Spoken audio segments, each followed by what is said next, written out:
cooking.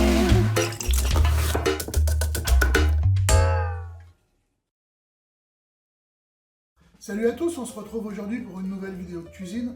Aujourd'hui on va faire de la cuisine cajun, on va se faire du poulet frit à la mode cajun. Mais à une exception près, puisqu'on va le faire avec des techniques de cuisson modernes, inratables et qui vont vous offrir la meilleure qualité de résultat imaginable, tout simplement finalement, puisqu'on va le faire en sous-vide et en basse température.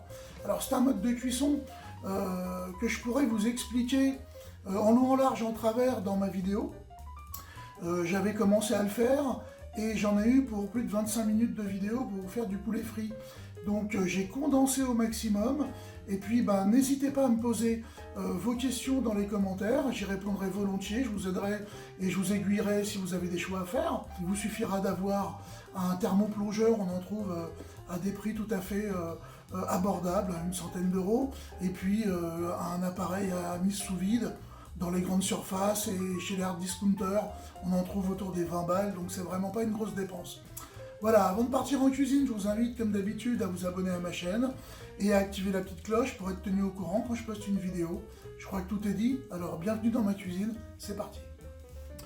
Alors les ingrédients pour faire notre poulet frit façon cajun, puisqu'on va y ajouter des épices cajun, donc c'est un mélange, je vais vous donner le contenu de façon à ce que bien sûr vous puissiez le reproduire à la maison. Alors on a besoin de 2 filets de poulet, de morceaux de haute cuisse, des pilons, que du classique. On aura besoin de lait fermenté également, de farine, ainsi que de sel de poivre. Donc pour les ingrédients, vous voyez que là, c'est vraiment simplissime. Ce qui est important, c'est le mode de cuisson que je vais utiliser, puisque je vais faire cuire mes morceaux de poulet sous vide en basse température. Alors bien sûr, il va me falloir un petit peu de matériel que je vais vous présenter. Donc ce mode de cuisson, que je préfère bien entendu à un mode de cuisson classique comme par exemple faire bouillir votre poulet, ce mode de cuisson va nous apporter l'assurance d'avoir des morceaux de poulet qui seront parfaitement cuits, ni trop cuits, ni pas assez, très tendres et très juteux, donc finalement d'obtenir le meilleur de ce morceau de viande, et c'est juste ce qu'on veut quand on cuisine. Alors bien sûr, si vous n'avez pas d'appareil à mise sous vide, là, pour le coup, ce ne sera pas grave, car vous allez le voir, on peut faire cuire ces morceaux de poulet dans les sachets sans les mettre sous vide obligatoirement. Et par contre, si vous n'avez pas de thermoplongeur qui vous permettra de contrôler la température et le temps de cuisson, c'est toujours possible dans une casserole avec un thermomètre classique de cuisson. Et puis une fois qu'on a trouvé la bonne température, on met le timer sur son téléphone et puis on laisse tourner le temps nécessaire. Et si vous ne voulez pas faire cuire ces poulets sous vide en basse température, ça n'a aucune importance.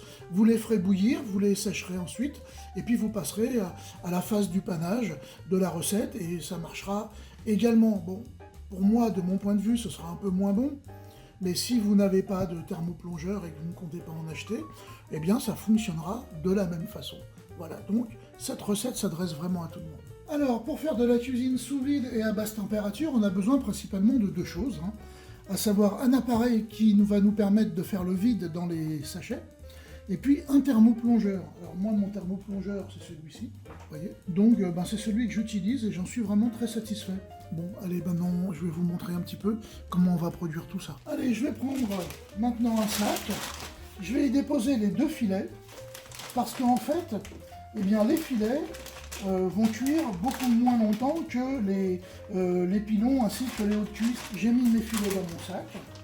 Je vais y ajouter du sel, du poivre. Voilà.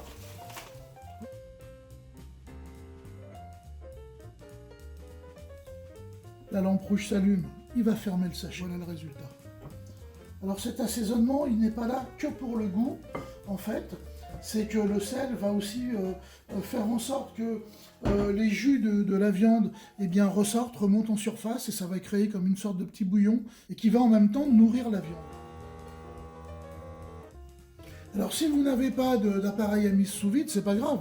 Vous mettez votre viande dans un sac genre Ziploc, et puis vous le mettez dans l'eau, avec la main vous faites évacuer le maximum d'air, vous le posez au bord avec une petite pince pour le tenir et vous obtiendrez le même résultat. Non, j'ai rempli une casserole avec de l'eau chaude on va mettre le thermoplongeur, donc c'est juste de l'eau du robinet, hein, de l'eau chaude que j'ai mis pour gagner en température. Là, on est déjà à 42 degrés. En fait, moi, je vais faire cuire 3 heures les parties brunes du poulet à 68 degrés et 1 heure les filets de poulet à la même température. Donc en fait, je vais partir pour 2 heures dans un premier temps avec les parties brunes.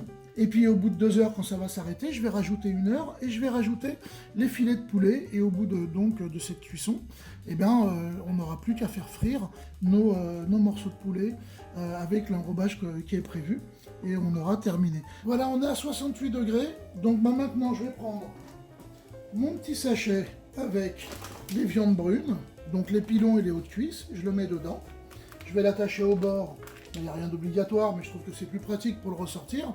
Et puis je vais régler le temps de cuisson, donc à 2 heures.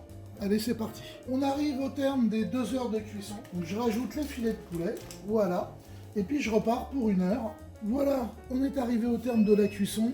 Donc vous voyez que c'est cuit parfaitement. Donc à ce stade, en fait, hein, on peut tout à fait congeler en fait ces petits sacs sous vide ou les conserver au réfrigérateur. D'ailleurs, un truc qui est intéressant quand vous faites du poulet frit, comme je suis en train de le faire sous vide en basse température, eh bien c'est d'en faire beaucoup plus que ce que vous avez besoin de faire pour l'occasion. Voilà, je vais faire 10 pilons, 10 hauts de cuisse, 10 filets, et puis je vais mettre le tout dans le congélateur. Et puis quand on en a envie, on a juste à les décongeler dans leur sac sans les ouvrir. Et une fois que c'est fait, eh bien j'ai juste à les paner, à les faire frire et à retrouver la même qualité au final du produit, c'est-à-dire quelque chose qui sera parfaitement cuit. Alors là, vous voyez que le sac contient du liquide, hein, du jus. Hein, c'est le sang du poulet qui a été extrait en fait par le sel. Et donc, en fait, ça a cuit la viande en même temps que, si vous voulez, ce jus participe à la cuisson, tout simplement. Et donc, il va nous offrir une viande qui va être très moelleuse. Allez, on passe à la dernière phase. Alors, j'ai mis de l'huile à chauffer. J'ai mis ma farine dans un cul-de-poule. Là, j'ai versé le babeur, le lait fermenté. J'ai sorti mes morceaux de poulet. Alors, je vais mettre ça là en attendant. J'ai sorti mes morceaux de poulet de leur sac. Alors vous voyez là la qualité qu'on a. Là en termes de cuisson, on a quelque chose d'assez exceptionnel. Hein. Je vous assure, c'est vraiment... c'est d'une souplesse, c'est juste cuit parfaitement. Alors moi je vais couper ces morceaux de poulet là. Ces blancs, je vais les couper un petit peu, vous voyez, je vais les escaloper comme ça.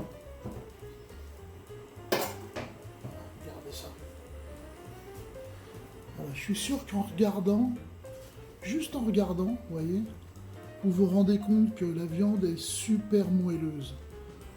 Ça va nous faire des espèces de gros nuggets, quoi. Puis on va mélanger les épices cajun avec la farine. Alors bien entendu, on va pas mettre tout le pot. On veut quand même parfumer notre farine, donc on va en mettre une certaine quantité. On va commencer avec 2 belles cuillères à soupe. Donc ça va donner beaucoup de goût, bien entendu, et de la couleur également. Hein, vous allez voir la liste des épices qu'il y a dans ce mélange que j'ai fait. Il y a du paprika, il y a du piment, il y a plein de bonnes choses. Et puis avec ça, vous allez pouvoir œuvrer pour le meilleur chez vous dans votre cuisine. Alors, c'est tout bête, on va prendre un morceau de poulet, là en l'occurrence un pilon, et puis on va le mettre dans la farine, donc dans notre mélange de farine avec les épices. Voilà. Et puis on va le passer dans le lait fermenté, entièrement. Voilà. Et puis on va le ressortir. Et on va le remettre un coup dans les épices et la farine. Impeccable. Et on l'envoie dans le bain de friture.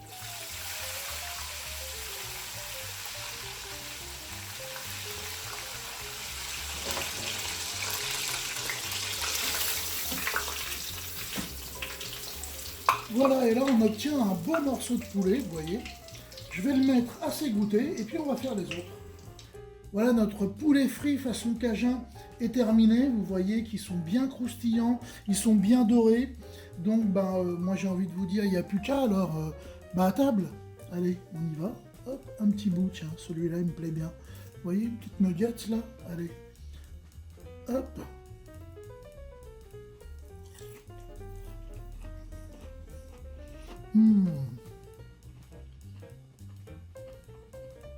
C'est tellement bon. Et tout ça, en fait, réside dans le mode de cuisson. Ne vous y trompez pas. Vous pouvez le faire en le faisant bouillir. Ça marche aussi. Mais vous n'aurez pas le même résultat à la fin.